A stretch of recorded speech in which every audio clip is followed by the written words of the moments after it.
Приватните превозници се враќаат на улиците од понеделник наутро, но не во целосен капацитет. Со цел да помогнат граѓаните да не чекаат со часови по станиците на минусни температури, ќе возат и наутро наместо само попладне како што беше подолг период. Тие велат дека ќе возат онолку време колку што ќе имаат финансиска можност и со ваквиот потек подаваат рака кон градските власти за да се решат нивните проблеми.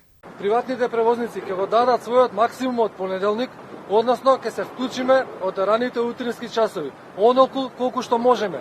Не со целиот капацитет, колку што можеме, ќе ги дадеме последните средства за неколку дена да излеземе во пресрет на граѓаните во градот Скопје.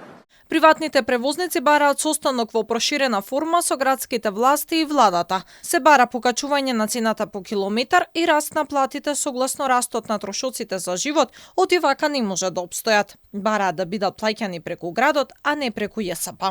Цената што ја бараме е реална да се покачи, за да можеме да ги обслужуваме граѓаните. Договорот не е битен што ги имаме договорот, имали или немале договор. Битни се граѓаните.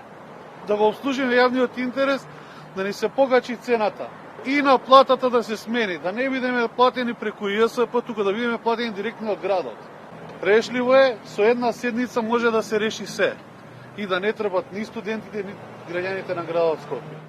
Владата пак крои долгорочно решение кое треба да им овозможи на граѓаните стабилен превоз. Се анализира финансиската можност за набавка на над 100 електрични автобуси, кои ќе бидат не само за Скопје, туку и за останатите општини каде што има организиран јавен превоз.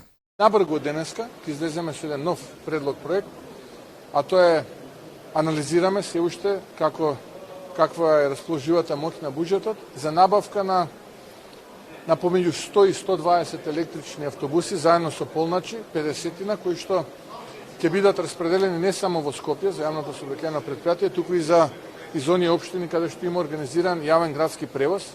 Инаку, владата на вонредна седница одобри 250.000 литри нафта од државните резерви за ЈСП како привремено решение по колапсот на јавниот сообраќаен превоз во средата и четвртокот, кога на улиците имаше само 25 автобуси. Оваа количина ќе биде доволна за неколку дена и затоа премиерот Мицкоски апелираше до ЈСП да ги набави количините кои се потребни за да може предпријатието да функционира.